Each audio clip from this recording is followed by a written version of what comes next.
Este podcast pertenece a la red Podcast SN.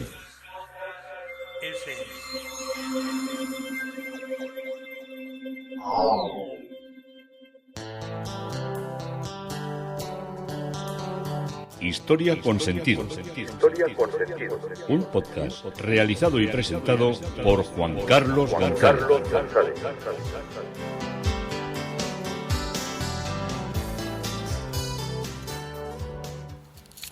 Un saludo a cuantas personas se acercan a través de las redes sociales, de Facebook, de Twitter, de mi página web Historia con Sentido. Yo soy Juan Carlos González y un día más encantado de acercaros una parte de la historia. Hoy el tema propuesto es Gascuña, porque Gascuña es donde se sitúa la iglesia fortificada de Simorre que hemos estado recorriendo en capítulos anteriores. Pero estamos haciendo una historia paralela, saltando de una parte a otra del Pirineo y en este caso yéndonos muy al sur, yéndonos hasta Baena, para hablar un poco de ese interesantísimo y absolutamente necesario museo para visitarlo, para verlo y para disfrutarlo, que es el Museo Arqueológico y Municipal de Baena. Nos habíamos quedado en todo lo que era la presencia de Roma, y una de las cosas que llaman mucho la atención es el gabinete numismático. Hay una colección numismáticos de monedas, hay una colección numismática del museo que está compuesta por más de 2.000 monedas que abarcan acuñaciones de un importante periodo del Imperio Romano. También se exponen otras monedas medievales árabes, además de piezas ibéricas que se muestran en la sala 1. En la sala hay por lo que diríamos elementos constructivos, fragmentos de arquitecturas desaparecidas, capiteles y bases de columnas y otros restos. La sala quinta, que es también muy interesante, es la sala de la romanización. A lo largo de los siglos de dominio romano sobre las provincias de Hispania, las costumbres y la religión, las leyes y en general el modo de vida de Roma se impuso con muchísima fuerza en la población indígena. En esta sala se documenta una existencia de varias urnas de incineración procedentes de miembros de la familia Pompeya, procedente de Torre Padredones, y se recrea un columbario con piezas originales procedentes de los ritos funerarios utilizados en el mundo romano. Además de esas urnas de incineración, la sala contiene una colección de objetos cerámicos de época romana, entre los que se destacan las piezas de terra sigillata, lucernas, o sea como lamparitas, terracotas, vidrios y etcétera. Se muestran elementos metálicos, vasos, botones, fíbulas, amuletos fálicos, mucho más amuleto fálico, debían estar muy preocupados en caso de los hombres por sus erecciones, figuras de bronce, pequeñas figuras de bronces, apliques decorativos, etcétera. Y la sala muestra también instrumentos procedentes de factorías agrícolas romanas, como molinos de cereal y de aceite y herramientas agrícolas. Entramos en la sala de la Edad Media del mundo hispano-visigodo. En la antigüedad tardía queda representada por diversos materiales de la época visigodo, placas decoradas de ambiente funerario, y las escasas noticias que se tiene de los restos de este periodo se refieren sobre todo a la actividad que desarrolló la Iglesia. En Baena, este cristianismo se evidenció en las iglesias rurales en lugares como Izca y el Cerro de los Molinillos. En el primer caso hay que citar el famoso crismón, hallado en el interior de una tumba, que constituye una de las mejores representaciones del monograma de Cristo. Destaca también un pequeño anillo de oro que contiene grabado el nombre de su propietaria, Sabina, y el crismón del que os estoy hablando.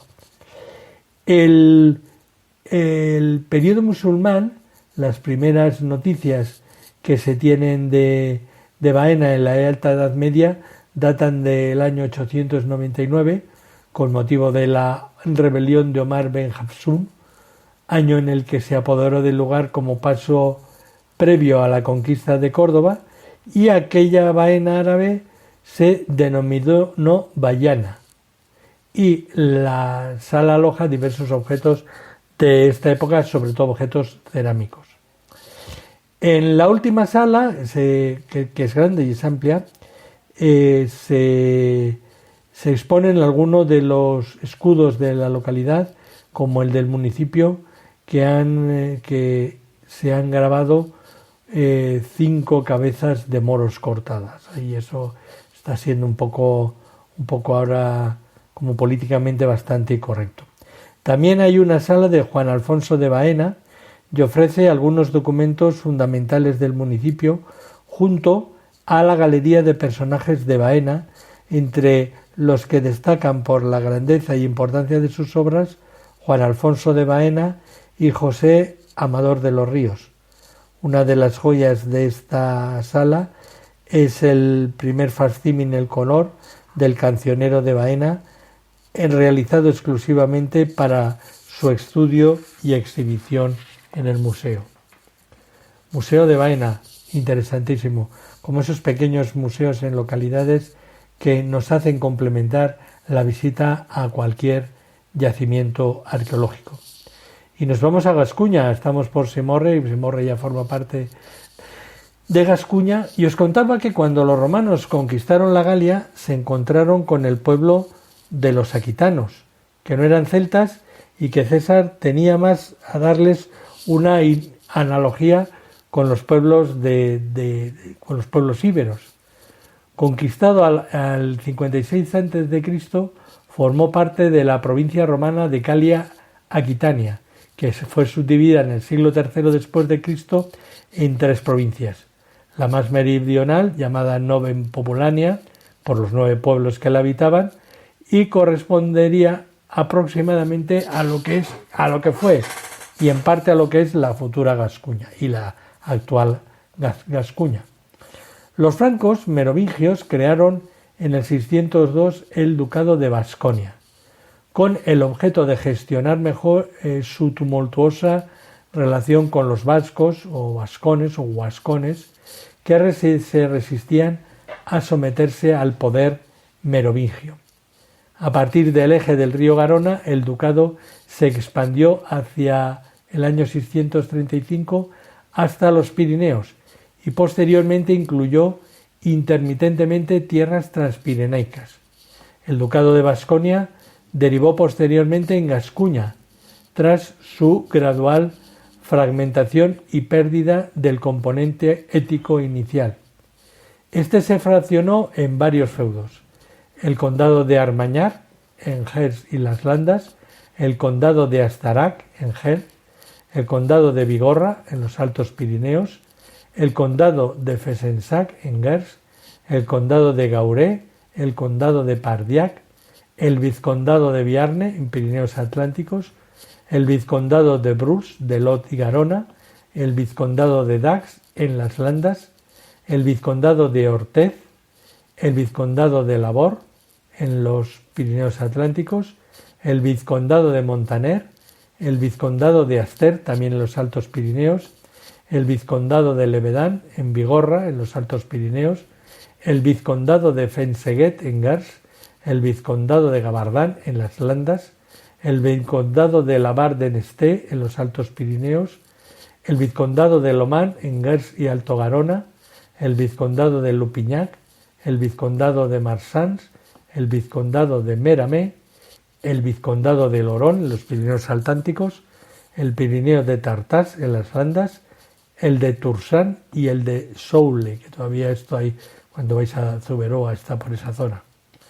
Con la caída del antiguo régimen, la Asamblea Constituyente organizó la Gascuña en muchos menos, claro, en muchos menos departamentos. Quedaron Landas, Gers, Pirineos Atlánticos, el Girona, Lot y Garona, Trant y Garona, Alto Garona y Arielle. El personaje de ficción tal vez más reconocido en la literatura romántica francesa del siglo XIX fue D'Artagnan, ese mosquetero más famoso que se le atribuía que era Gastón. Fies Gastón, conde de Cornualles, favorito y presunto amante del rey Eduardo II de Inglaterra, era originario de Gascuña. Y Cyrano de Bergerac, en la obra de Edmond de Rostand, en la cual es protagonista, forma parte de los cadetes de Gascuña.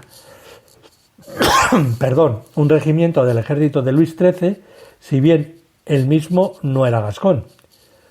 Que forme parte de este regimiento se debe a su título, pues Bergerac sí que se halla en tierras gasconas, pero en la obra se emite esta explicación y se hace extender a que proviene de esa tierra. En la obra hay algunas referencias a Gascuña, incluido el emotivo pasaje que los soldados gascones sienten con el recuerdo de una canción, nostalgia de su patria, en medio del sitio en el que están sometidos. El rey Enrique IV de Francia, anteriormente Enrique III de Navarra, había nacido en Pau y era gascón. ¿Qué es esto de D'Artagnan y de los tres mosqueteros? A ver, cuando visitas estos pueblos son tan perfectos, esas casas con esas piedras grises que te va a parecer, y las ventanas de madera también pintadas de gris más oscuro, parece que va a abrirse una puerta, va a salir un sombrero de ala ancha y te va a salir D'Artagnan con la capa, la espada y plumas en el gorro. Eso de el uno para todos y todos para uno, que hicieran famoso los mosqueteros de Dumas, tiene, pues la verdad, con relación a poco de real. Aunque D'Artagnan y sus tres fieles camaradas están basados en personajes que realmente existieron, tienen mucho más de ficción literaria y puede que ni siquiera llegasen a conocerse entre ellos. Los tres mosqueteros es una de las obras más conocidas y llamadas de la literatura francesa. Para su creación, Alejandro Dumas se inspiró en personajes y hechos reales, aunque añadiendo mucha ficción, incluso algunos anacronismos. Las aventuras de D'Artagnan y sus tres camaradas están basadas en un manuscrito de Gatien de Courlitz, señor de Sandras, quien fue a su vez mosquetero y conoció a un compañero de armas del D'Artagnan histórico. Tras retirarse de su carrera militar, se dedicó a la escritura y en el año 1700 publicó Las Memorias de Monsieur d'Artagnan, una primera novelización de la vida de este personaje.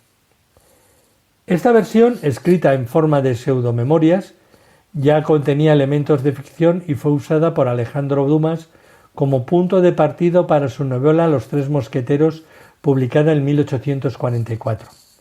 Dumas añadió más contenido de su propia creación, cayendo igualmente en algunos anacronismos y añadiendo hechos y personajes tan ficticios como carismáticos, como la pérfida Milady de Winter. De hecho, los otros tres mosqueteros, Athos, Porthos y Aramis, están basados en personajes reales, pero si conocieron a D'Artagnan fue por mera casualidad.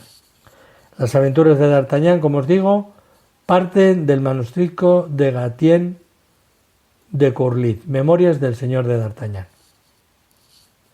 Charles Brit de Castelmont, conocido como D'Artagnan, es de los cuatro mosqueteros el más fiel a su homónimo literario. Era el cuarto hijo de una familia de la pequeña nobleza de Gascuña, de recursos relativamente modestos para su rango, por lo que él y dos de sus hermanos emprendieron la carrera militar. En 1630, cuando tenía alrededor de 20 años, se marchó a París para ingresar en el cuerpo de las guardias francesas, por recomendación de un pariente de su madre, el señor de Treville, quien aparece también en las novelas de Dumas como su protector. En este momento comenzó a usar el apellido de D'Artagnan, una familia noble relacionada con los Castelmore. En realidad sus padres eran de orígenes burgueses, por lo que prefirió usar un apellido que le diera más prestigio. Tras casi 15 años al servicio militar, el cardenal Mazarino, sucesor de Richelieu, como primer ministro del rey de Francia, lo tomó bajo su protección en la Compañía de Mosqueteros de la Guardia, en 1644, aunque 2 años más tarde el propio Mazarino disolvería el cuerpo. Fue en ese breve espacio cuando pudo haber conocido a los mosqueteros en los que se basaron los personajes de Athos, Porthos y Aramis, aunque no hay pruebas de ello, y la única base para establecer dicha relación es que pudieron combatir juntos y eran naturales del Bearne, la región que colinda con Gascuña.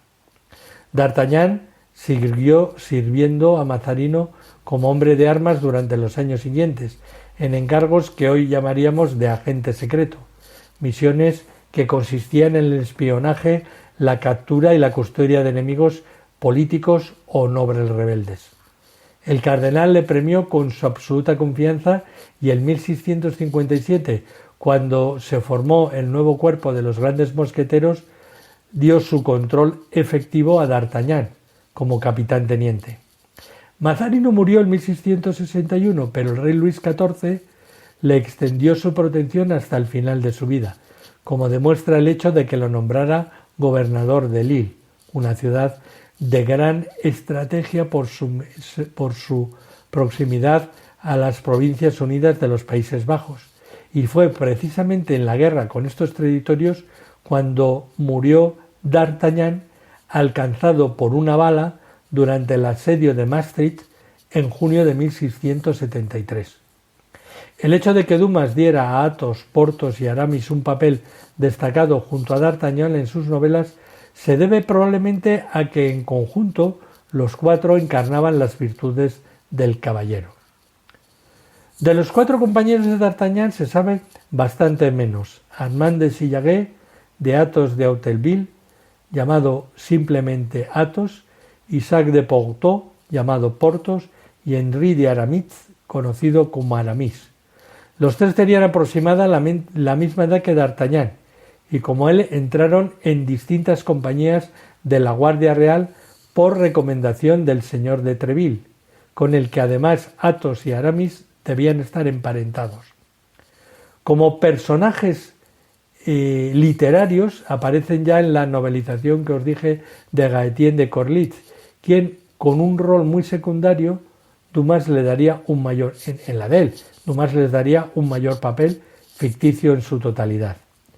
Athos pertenecía a la pequeña nobleza del Bearne y poco se sabe de él. Murió joven, posiblemente a consecuencia de un duelo, una costumbre entre los hombres de espada que Richelieu había intentado sin éxito erradicar, y fue en 1645, solo un año después de que D'Artagnan ingresara en el cuerpo de mosqueteros, por lo que la posibilidad de que se conocieran sería fruto de la casualidad.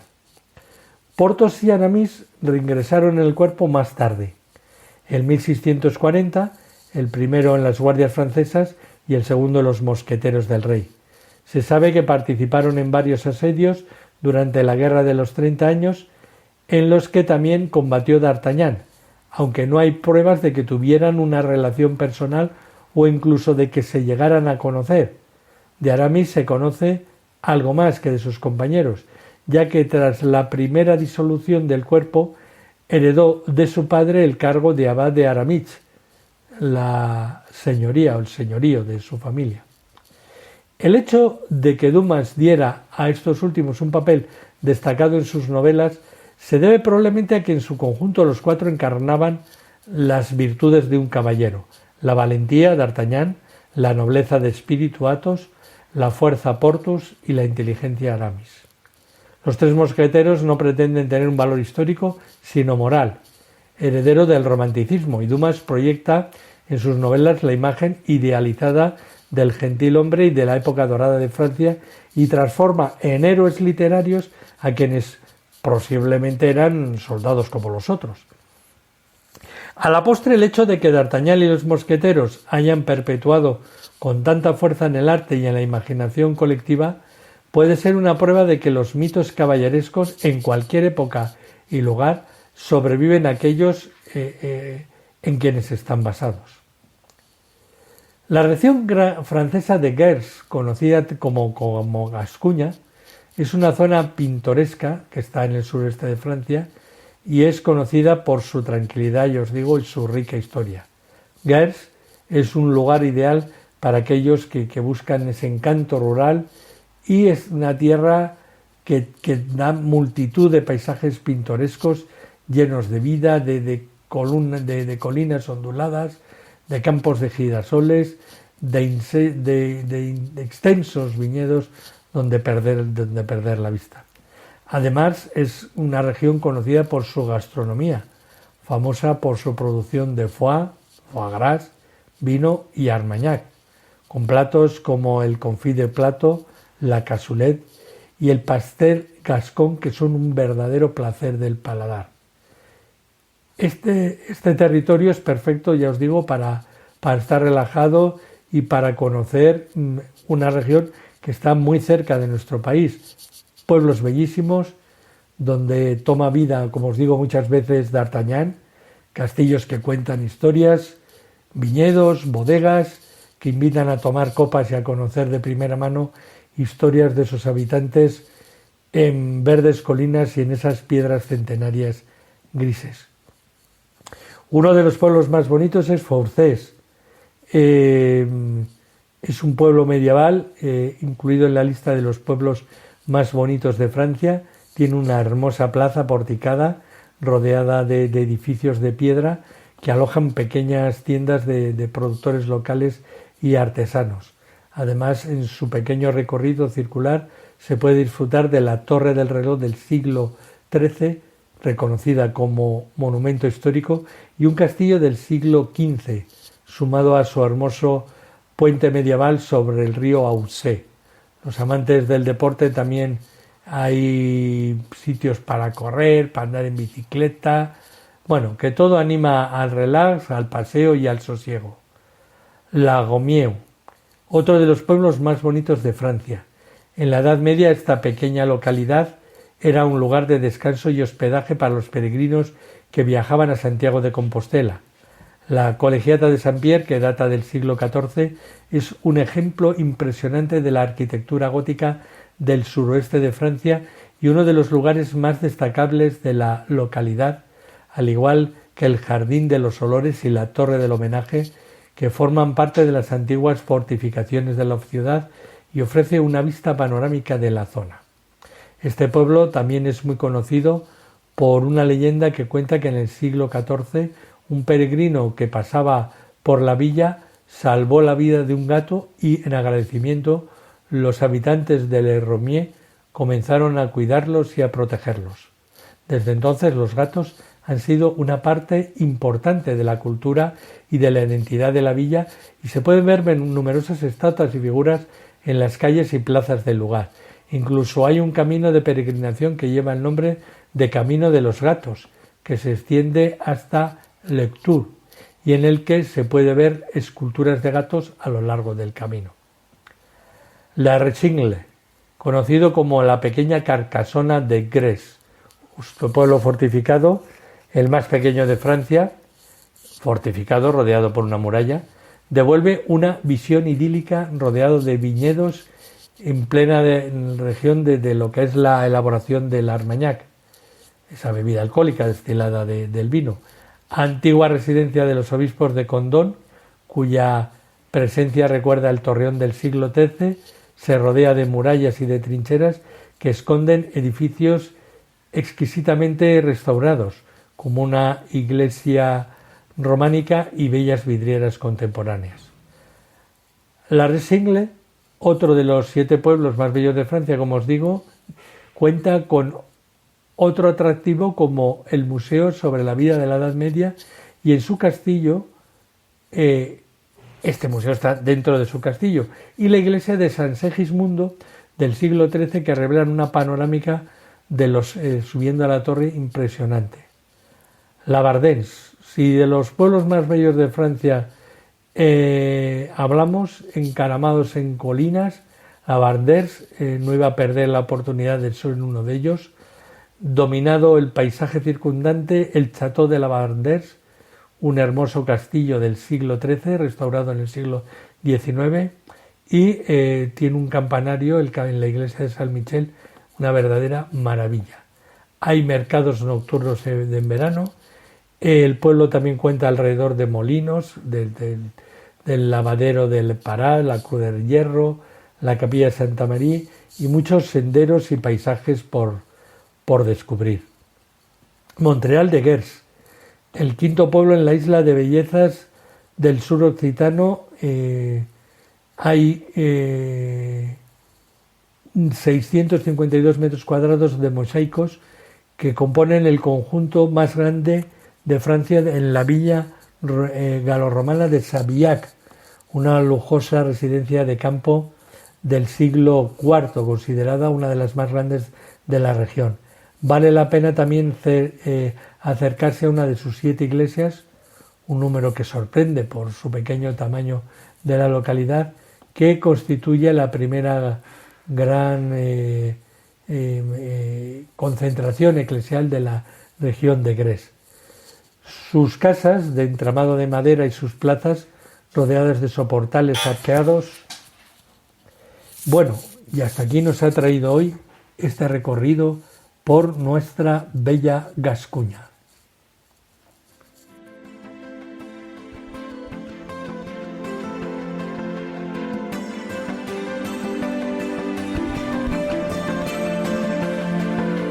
Hasta aquí un episodio más de Historia con Sentido. El podcast que te habla de historias de la historia, sucesos, eventos, como si el ayer fuera hoy. Síguenos a través de iTunes, Spreaker o iVoox. Contacta con nosotros por correo electrónico escribiendo a podcast@historiaconsentido.com. Nuestra web www.historiaconsentido.com. Y en Twitter nos encontrarás como @historiasentido. Este podcast pertenece a la red Podcast SM.